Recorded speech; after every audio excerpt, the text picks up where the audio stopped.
সেনাবাহিনীর উপর গভীর আস্থা রয়েছে দেশের জনগণের। মানিকগঞ্জের সিংগাইরে গ্রীষ্মকালীন প্রশিক্ষণে সশরীরে উপস্থিত হয়ে একথা বলেছেন প্রধানমন্ত্রী তারেক রহমান।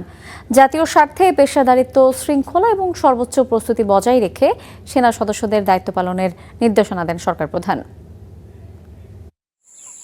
মানিকগঞ্জের সিংগাইর উপজেলায় চলছে বাংলাদেশ সেনাবাহিনীর ৯ পদাতিক ডিভিশনের অধীনে ৮ বীরের গ্রীষ্মকালীন প্রশিক্ষণ। সেখানে হঠাৎই হাজির প্রধানমন্ত্রী তারেক রহমান। এরপর প্রশিক্ষণ এলাকা হেঁটে পরিদর্শন করেন প্রধানমন্ত্রী। দেশের ইতিহাসে প্রথম কোনো প্রধানমন্ত্রী সেনাবাহিনীর গ্রীষ্মকালীন প্রশিক্ষণ এলাকায় সশরীরে উপস্থিত হয়ে মাঠ পর্যায়ে সেনা সদস্যদের সঙ্গে দীর্ঘ সময় কাটান বলে জানিয়েছেন প্রেস উইংয়ের সদস্যরা। সকাল ৯টা ২০ মহড়া চলাকালে প্রধানমন্ত্রী ফার্ম বেসের বিভিন্ন অংশ ঘুরে দেখেন এবং দায়িত্বপ্রাপ্ত জিওসি ও ইউনিটের সিও এর কাছ থেকে প্রশিক্ষণ কার্যক্রম ও কৌশলগত প্রস্তুতি সম্পর্কে অবহিত হন এবং সেনা সদস্যদের পরিচালিত একটি রেড মহড়া প্রত্যক্ষ করেন। এ সময় দায়িত্ব পালনে উৎসাহ দেন সবাইকে।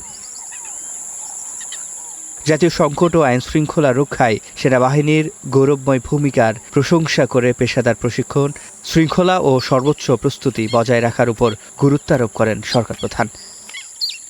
সিফাত শাহরিয়ার, স্টার নিউজ, ঢাকা।